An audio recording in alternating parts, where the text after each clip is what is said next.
Good evening.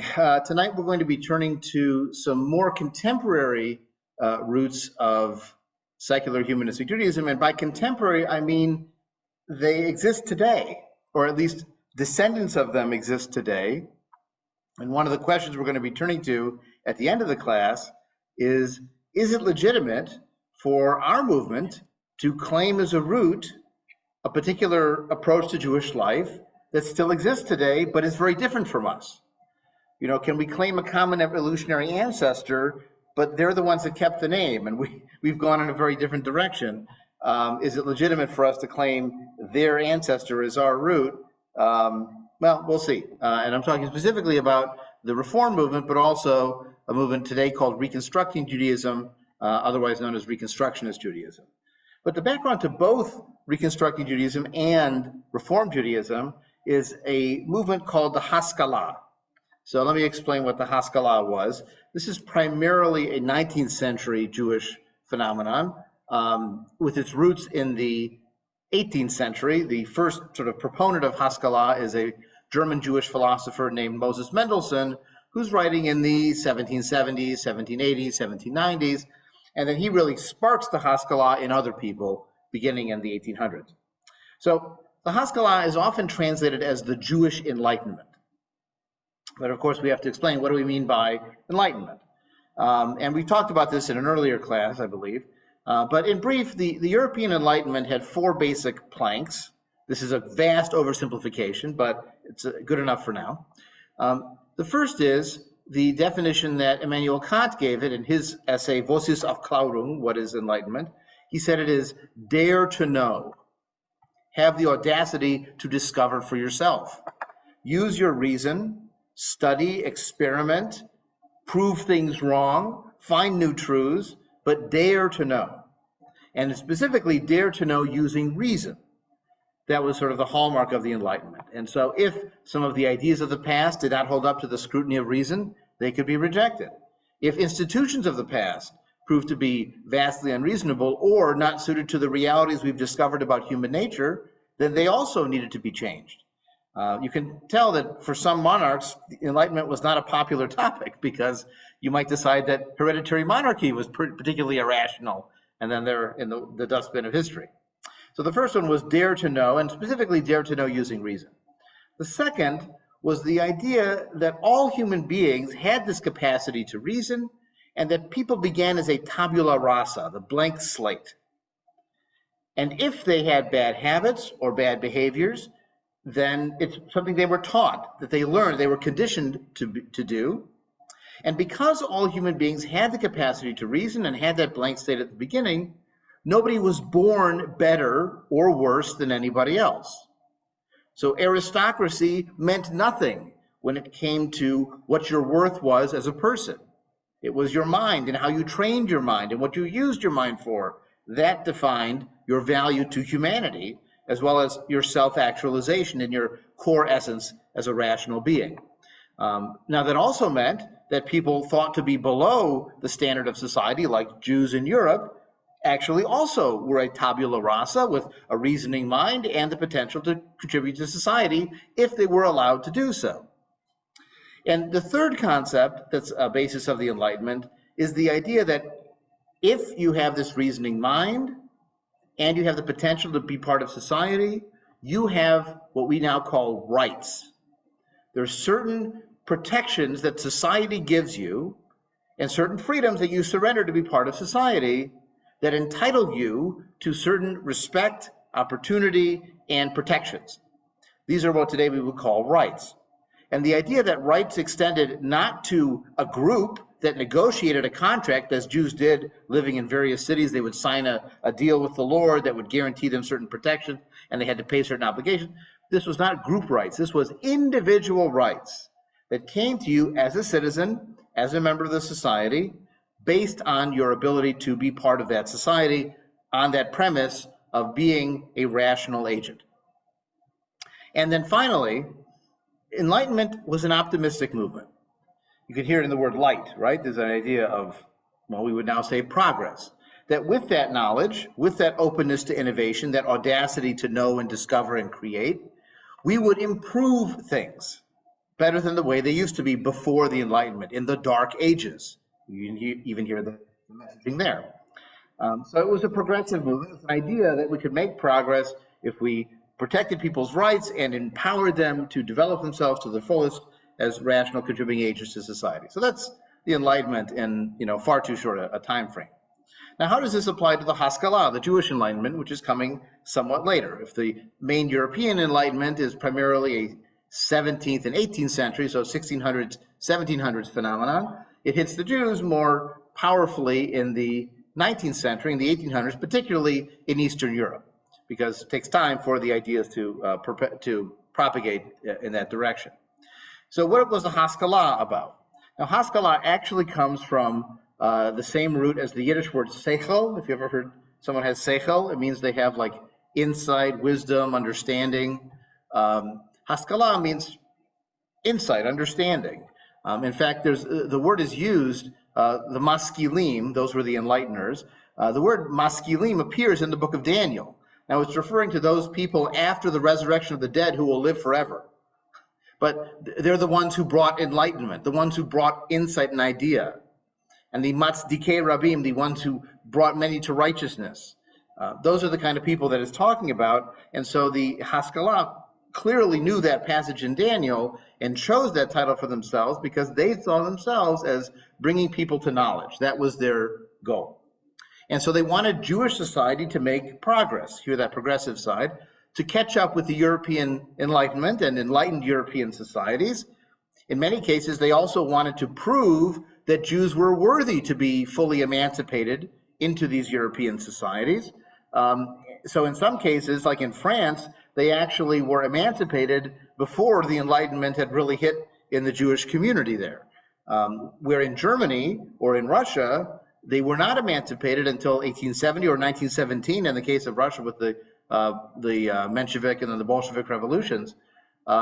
So they were in the eastern parts and central and eastern parts of Europe, they were trying to show they were worthy of enlightenment and emancipation and freedom by being enlightened in their own internal process, where in other parts of the world they were emancipated first, same in Austria-Hungary, they were emancipated first and then the Enlightenment hit second. Now, and in the case of Jews in Middle Eastern lands and other parts, North Africa and so on is entirely different. Maybe if we have time, we'll talk about that at the end, although it's not related to the core topic here. The other thing that was important for Haskala was not just that you should become progressive, enlightened, modern, but it meant you were open to non-Jewish knowledge. You were open to learning non-Jewish languages, to reading non-Jewish ideas, to experiencing non-Jewish culture. I mean, what's the point of learning about Kant and Hegel later, and then only getting to eat kugel every day, right? And being stuck in your ethnic food niche, or never going to the opera and experiencing that, only going to synagogue. Part of the point of Haskala was this openness to the surrounding world and to learning from what other people had done. And so you can imagine some of the impacts that would have on Jewish life. The goal was to modernize Judaism, but it was also, paradoxically, to keep Jews Jewish. You may know the story of Heinrich Heine, the famous German poet. He actually converted to Protestantism in the early 19th century, and he said explicitly that he was no more a religious Christian than he had been a religious Jew. But his conversion certificate was his passport to European culture. It was his entree in the door. The same is true for the composer Gustav Mahler. If you were a composer working in the 1820s, the only jobs you could get was in a church. And so he converted, at least in part, to be able to be employed as a composer. The same was true for professors of history and many other fields where they didn't feel like they could keep their Jewishness and have professional or cultural prospects. What the Haskala was hoping to do was to enable people to experience modern culture, modern ideas, languages, etc., but still maintain their Jewishness and Judaism as a religion as a reasonable alternative, something that was compatible with modern life without conversion. And so Mendelssohn is as important for his example of being able to circulate in the salon culture of the late 18th century and conversing with Kant and other of the top philosophers of his day. His example was just as important as what he wrote. because he was demonstrating how a believing Jew could nevertheless be open to modern ideas and could be accepted and even celebrated in modern culture. If you've ever heard of the play Nathan the Wise, it's a very thin stand-in. It's by Gotthold Lessing, who was a famous playwright in that era. He was writing it about his friend Moses Mendelssohn. It's very clearly Mendelssohn is the lead character there. Or in a later generation, near the end of the 19th century, you have a philosopher named Hermann Cohen, who tried to prove that Judaism was perfectly compatible with Kantian idealism. I mean, good luck, but he did his best. And part of his point was simply to try to make the effort to show that Judaism was compatible with modern ideas. Now, we do have to differentiate between two words that are often used for what happens to Jews as they encounter the broader society. One is assimilation, and the other is acculturation. Now, assimilation generally means vanishing, like you disappear into the broader society. If anybody who knows the Star Trek The Next Generation series, there's a group called the Borg, who are this nameless, faceless collective, and they say, you will be assimilated. You will serve us. And the idea is you will vanish into our identity and be gone. But that's not really what happened for the Jews who stayed Jewish. You know, the Jews who converted and wanted to vanish into European culture, they could do that after a certain time, to the best of their ability.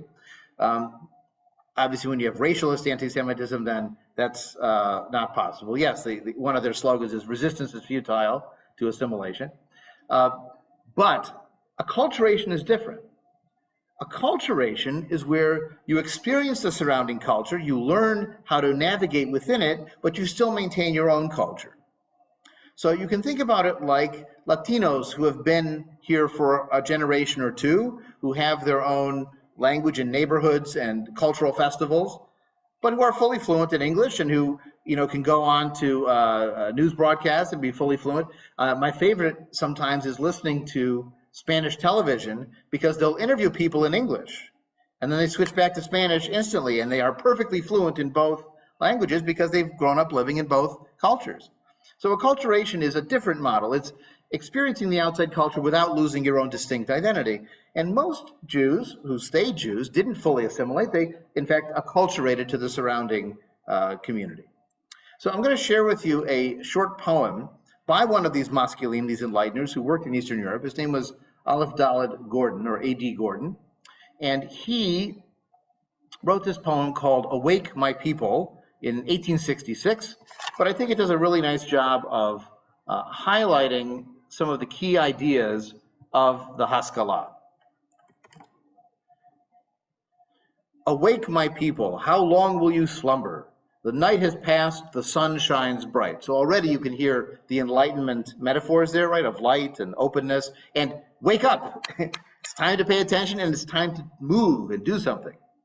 Awake, lift up your eyes, look around you, acknowledge, I pray you, your time and your place. Notice he's highlighting, we're well into the 19th century, people. It's time to change and get with the times and with the surroundings. The land in which we now live, he's writing in Russia, the land in which we now live and are born, is it not thought to be part of Europe? Europe, the smallest of Earth's regions, yet the greatest of all in wisdom and reason. He's celebrating. We are at the heart of the Enlightenment here. This is the heart of science and progress and industry, and this is such an opportunity for us to take advantage of this fortuitous location. This land of Eden, Russia, now opens its gates to you. Her sons now call you brother. How long will you dwell among them as a guest? And why do you now affront them? Now, this is a little bit idealistic. You know, this is just before massive waves of pogroms will hit the Jews from the 1880s until the Bolshevik Revolution. And then even under the Soviets, it wasn't a hunky-dory time. But that optimism aside, the idea is that now you can become part of the surrounding culture and society. Think of that French revolutionary motto. It was liberté, freedom, égalité, equality, and fraternité, brotherhood. You can be, a fellow citizen with your Russian neighbor, so to speak. And notice, by the way, he says, how long are you going to stay as a guest? If you treat yourself like a foreigner and don't act like a citizen and a fellow participant in this culture, they might not want you to stay around. Guests expire. What's that saying about guests and fish? They both start to stink after a couple of days. At a certain point, they're not going to want you around anymore. And it's going to become an affront to them. If they've opened the door to welcome you in and you refuse and insist on your separate identity and your separate culture and your separate existence, they might not let you stay in perpetuity. Already they have removed the weight of suffering from your shoulder. They have lifted off the yoke from your neck. They've erased from their hearts gratuitous hatred and folly. They give you their hand. They greet you with peace.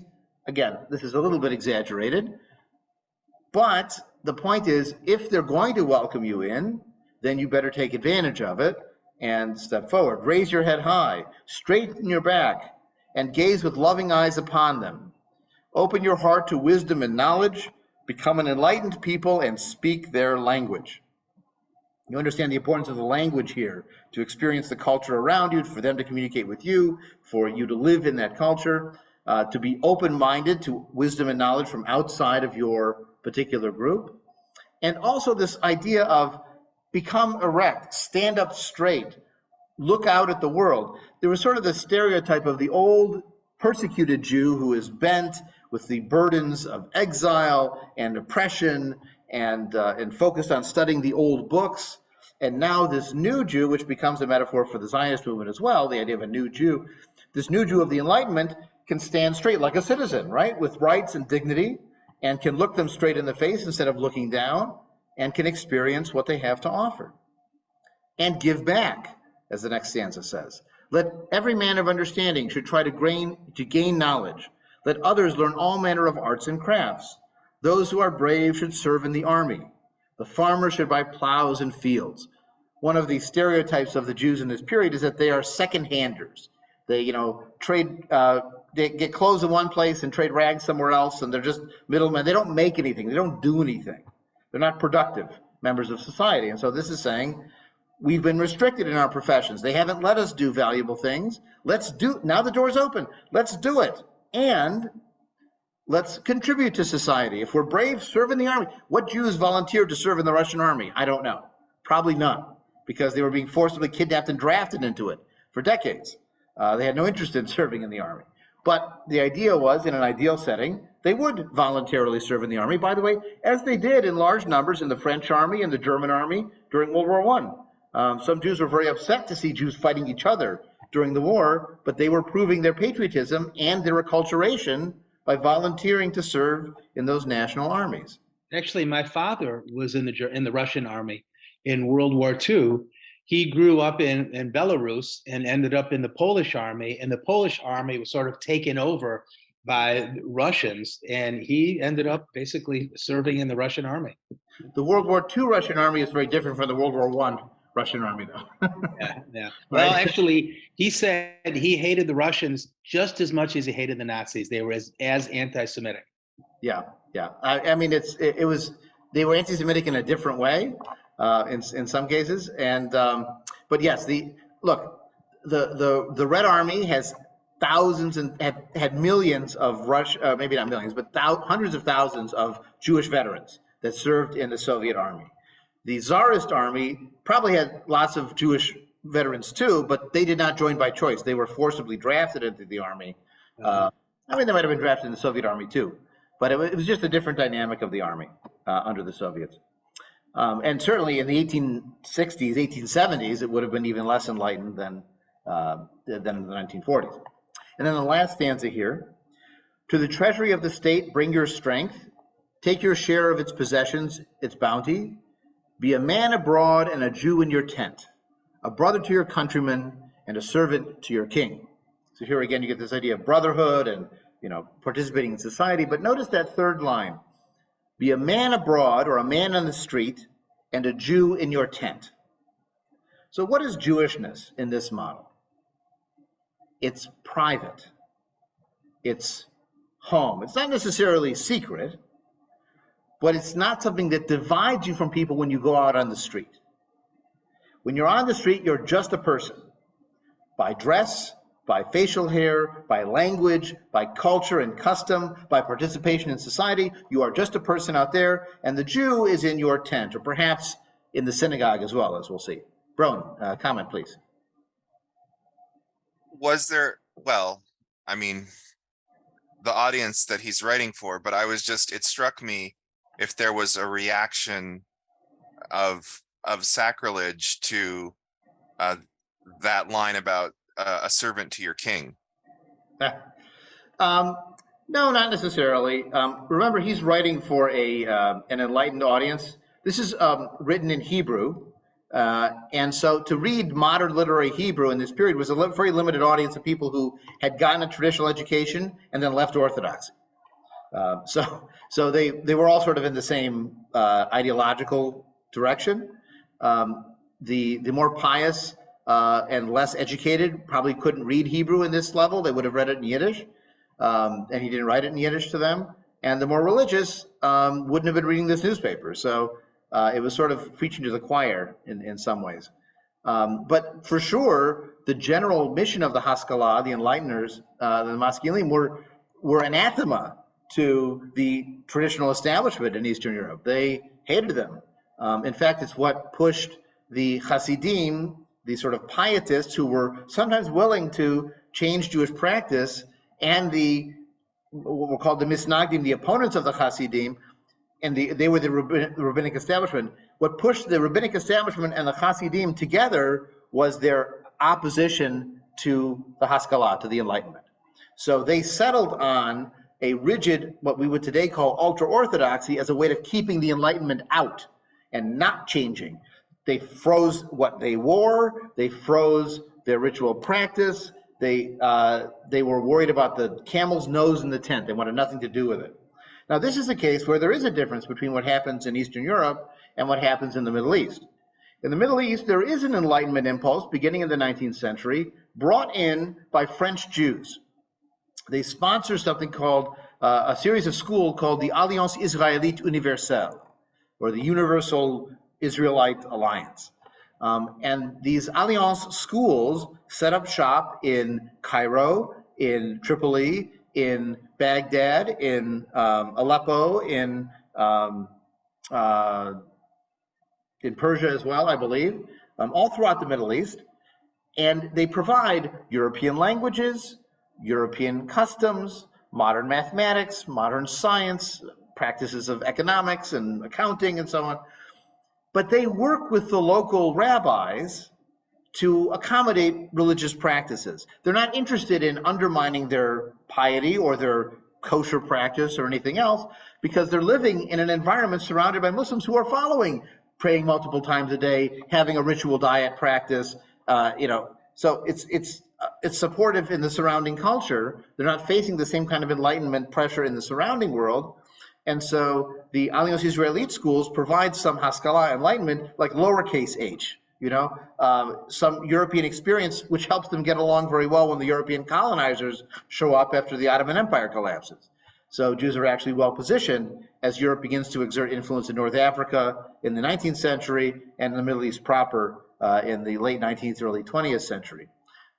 So there is some enlightenment that's brought there, but it doesn't produce the fanatical reaction against it in the Middle East in North Africa as it did in Europe, where the Orthodox establishment and the Hasidim pietists joined forces to keep the Haskalah out. They said, be a Jew everywhere. You're a Jew on the street, you're a Jew at work, you're a Jew at home, you're a Jew in the synagogue. You are Jewish everywhere, and your Jewishness is defined by public signs, including prayer shawls, the mini prayer shawls, it was called talit katan, the payas, the distinct hairstyle, growing a full beard, no shaving, and all kinds of other features like that. That was seen as just as important to those establishment rejectors as what you believed or what you said when you were in the synagogue. So this is a quick overview of the Enlightenment approach. And the Enlightenment approach led almost directly to the next phenomenon, and that is the Reform movement in Judaism. Now, you can tell from its name that Reform wants to change, right? And you can even hear an echo of that Enlightenment progressive idea, We need to make it better. We need to change. We need to get with the times. Now, reform was really a product of two things: Haskala, the desire for enlightenment, and the prospect of emancipation. The idea that Jews could actually become full citizens of the country in which they lived. And it happened in little fits and starts. So Jews are allowed to live in England at a certain period, and then they're allowed to vote for parliament in a certain period, but they're not allowed to serve in parliament until a much later period because of the oaths of office require swearing on a Christian Bible. And by the way, Catholics aren't allowed to serve in parliament for a while either, because initially they're only allowed to swear on a Protestant Bible, and the Catholics wouldn't do that. So, it's a gradual process of stages of emancipation. The same happens in France initially, although it's relatively quick there, under the French Revolution. It happens in Germany. It happens again in the Austro-Hungarian Empire. The Jews are gradually getting the chance to become more and more part of their surrounding societies. And this leads to many changes in Jewish behavior and in the synagogue. So, let's just sort of brainstorm. What might be some of the things that would change if you're coming from the ghetto traditional lifestyle and moving out into somewhere else? What might be some parts of Jewish life that change as you are experiencing the surrounding culture? Perhaps the kinds of professions that you are able to do and where you're able to go in a city. Yep. Yeah, for sure. You're not in the ghetto per se, you're not restricted to areas. So now you can move places. Right. And do different. You might have non-Jewish business partners. You might have non-Jewish neighbors. They might invite you over for a glass of wine or a meal. Or Jeff, you can have them turn on the light for you. I wonder if it becomes more difficult to do things like keep the Sabbath. If you're protected and you can just keep everything quiet, then you're not having any stuff around. Everybody else is doing it. It's easier to do what everybody else around you is doing. Well, also remember that in many areas at this time, you're not allowed to open your business on Sunday by law. So if you voluntarily close your business on Friday afternoon and Saturday all day, you're at a competitive disadvantage. Now, when you were working in a Jewish community primarily or exclusively, it didn't matter. Nobody else was open. But now you're competing with everybody, and there's a pressure to keep the shutters open, so to speak, and work the 6 days that everyone else is working. What else might change? Well, it just strikes me that the routine of the day would change. If you're in more of a if it's not, you're not just surrounded by Jewish people, and the time you go to temple may change, or whether you can go or not go depending on your business practices now have different demands with diversified people doing things. Well, what if you've moved too far away to walk? Also, So now there's a pressure to maybe take the carriage and go if you're going to go to synagogue. But then you have to park it 3 blocks away and then walk from there. Otherwise, they might see you riding it. And of course, once you've ridden to synagogue, you might ride somewhere else afterwards, like the park or an amusement or the opera or a show. Your food is going to change, right? Diet changes. What you wear, your clothing is going to change. Your daily language might change. Instead of speaking Yiddish now, you might move to Standard German. You might even change what happens in the synagogue. A pressure begins at this time to let men and women sit together in ritual practice and in prayer, rather than having them separated by gender. That's seen as backward, oriental, not modern and civilized. There's even pressure to bring a pipe organ into service, because that's what modern civilization uses, is the pipe organ. So you'll even see today some sort of classical reform or old style reform synagogues that still have pipe organs in there that they play, because that's part of the reform tradition, which they assimilated from outside cultures. They create a new ceremony called confirmation, which they borrow from the Lutheran Church. The bar mitzvah doesn't make sense because they're not following all the ritual practices anyways, but a confirmation when they're 16 and having boys and girls experience it, that's more modern, and so that's attractive too. Well, I was thinking also that dress might change because you might want to look less Jewish. You know, if you're walking around, you might not wear the shawl. You might cut your hair differently. You might shave your beard, even if you're, moving into mainstream German culture, for example. Right. You might even change some of the words you say in the synagogue because if your neighbor heard them, they'd be embarrassed. I mean, they'd be embarrassing. Like, there's a prayer called the Aleinu that says, "Our God is right and all their gods are dumb and stupid and wrong." I'm paraphrasing, but that's the essence of it. Isn't it like most religions? Well, but this is explicit and part of the regular routine. And of course, once Jews are more used to speaking German, maybe they translate some of the prayers into German, or at least, in the prayer book in a parallel page, but then everyone can know what it means. And that's a problem too. And what if your ideas change? What if you don't believe in a resurrection of the dead? Like, really? There are discussions in the Talmud over whether the dead are resurrected naked or with clothes on. And to an Enlightenment thinker, that sounds so backward, medieval, ridiculous, when the true human being is not the physical body, it's the mind, right? So if there's an immortality, it's the immortality of the mind. The body doesn't matter. So maybe the idea of a physical resurrection is sort of passé. Or wait a minute, they're inviting us to become citizens here, and we're praying to return to the land of Israel and have a king reestablished there. Which country are we loyal to? Our future maybe Israel, or the Germany, the America that we're living in now? How can we be both part of the American people and part of the Jewish people? If this is our nation, as our national citizenship, how can we have an ethnic nation that's different from our citizenship nation? So now you begin to get an ideological shift of how you define yourself. Maybe you just decide, you know what? I'm going to be a man in the street, and I'll be a Jew in my temple. So my Judaism is a religion now.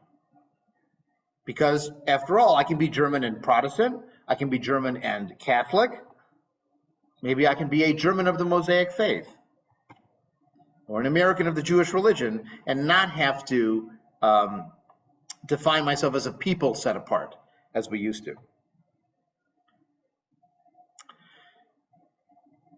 Now, what's interesting about the Reform movement is it actually starts as a layperson initiative in the 1810s. There's a temple that's formed in Hamburg called the Hamburg Temple. And actually the word temple itself is somewhat provocative because traditionally there was one temple.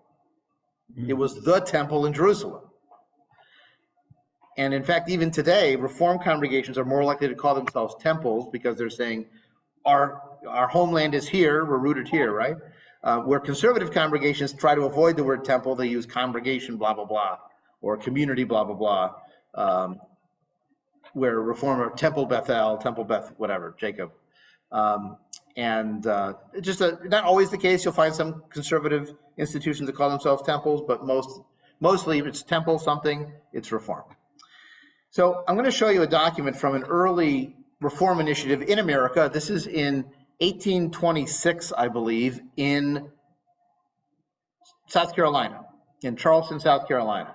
Now, what's interesting about Charleston, we don't think of it as a den of enlightenment today, but in the 19th century, it actually was. It was a port city. It was a city with lots and lots of churches, a wide variety of religions called it home. And so it was a somewhat progressive area. Now, it also, of course, sold slaves. So we'll put a pin in that progressive side of it.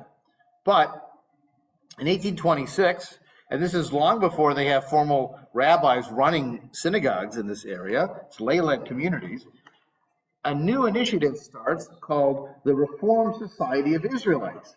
And they create a document they call Principles for Promoting, or they want to promote the true principles of Judaism. So they issued an appeal for subscriptions, and notice how they describe what they want to do. Nearly 2 years have elapsed now since a large and respectable meeting of Israelites was held in the city, in the purpose of endeavoring to effect some changes and eradicating acknowledged errors in the mode of worship. And so you can hear in that language, right? Change, errors. It was called the Reformed Society of Israelites, and they have 4 goals. First, to introduce such a change in the mode of worship that a considerable portion of the prayers be said in the English language, so that by being understood, they would be attended with that religious instruction in our particular faith, essential to the rising generation. And by promoting pious and elevated feelings, would render the service solemn, impressive, and dignified. You know, in a traditional service, it's all in Hebrew, and most people don't know what it means. So people, when they're done with their part, get up and go chat with their neighbor, and they're moving around, and no one's talking at the same time. If you go to an Orthodox service, even today, it's somewhat anarchic from what we're used to seeing in conventional Reform, conservative, or liberal Protestant style services. So they want some decorum, people being serious and solemn about it, but they also want people to know what's being said. They want to understand it, and maybe it will inspire them. Secondly, to discontinue the observance of such ceremonies as partake strongly of bigotry, owe their origin only to rabbinical institution and not embraced in the moral laws of Moses, and in many instances are contrary to their spirit. So they want to go back to Moses's moral laws, but notice they're highlighting the moral laws, not the ritual laws, and especially the rabbinic laws. Those are even more flexible to maybe get rid of. Third, abolish the use of such portions of the Hebrew prayers as are superfluous and consist of repetitions. There's a tradition where you have a reciting of the standing prayer, and then you have a silent recitation called the Musaf, which is the additional recitation. Why say it twice? God heard it the first time, that's enough. And then finally, fourth, to follow the portions of the Pentateuch which are to be said in the original Hebrew with an English discourse. Give us a sermon in English, in which the principles of the Jewish faith and the force and beauty of the moral law will be expounded to the next generation. Everyone's worried about the kids. What are the kids going to do? Same thing in the 1820s. So that they and all others will cherish these sublime truths as the first and most hallowed principles of all religion. So you hear here a desire to change the prayer book, to change ritual practices, and implicitly to change how they live their Jewishness in many different ways, and to change the ideology of what it means to be Jewish from following halakha, religious law, to something else. Now, the pinnacle of this reform movement is something called the Pittsburgh Platform of 1885, which we'll look at in just a moment. Ron, comment or question? Did I hear you say something about bigotry, and is that related to what you were talking about before in terms of Yes, exactly. Ours is better than everybody else's? Right, or that we are better. The idea of a chosen people, smacks of chauvinism and egotism. And especially if you're trying to, become a worthy citizen in a country that you've been an immigrant to, as most Jews were immigrants by this time in the 1820s, going around saying that we're better than everybody else is not the way to endear yourself to your neighbors. Also, I suspect this is part of the subtext. Jews are sort of in a middle spot in Charleston. They're not black, so they're not slaves, but they're not fully white Protestants either. So they're sort of in this middle position, and they obviously would rather be on the white side of that line than on the non-white side of that line. And so, again, worrying about what others will think and, what effect that will have on your own heart is part of the message. Now, when they say bigotry, did that mean no racism? Of course not. Jews owned slaves in Charleston just like other people owned slaves in Charleston. That was not unusual at all. So the anti-black bigotry, I don't think was what they were talking about at all. They're thinking more about the kind of prayer reform that we were discussing earlier. So I'm going to quickly show you the Pittsburgh Platform, which was issued in 1885 in Pittsburgh, surprise. And it reflects this sort of radical reform perspective. On some level, it's conventional because it wants to be like the surrounding society and be part of the Enlightenment message, but it's also radical in how much it changes Jewish life. And number one, we recognize in every religion an attempt to grasp the infinite, and in every mode, source, or book of revelation held sacred in any religious system, the consciousness of the indwelling of God in man. We hold that Judaism presents the highest conception of the God idea as taught in our Holy Scriptures and developed and spiritualized by the Jewish teachers in accordance with the moral and philosophical progress of their respective ages. So notice here, they're calling it a God idea. It's very psychological, right? No one prays to a God idea. No one thanks a God idea genuinely, A God idea does not part the Red Sea. We'll hear about that in just a minute. So They're also clearly acknowledging other religions. This is a very ecumenical document, but they have to put in a little bit about why they're a little bit better. We have the best idea, the best version of this God. You have a good version of a God idea. Ours is just the best version of the God idea. And we've managed to maintain it. Now, number two on the Bible is even more radical.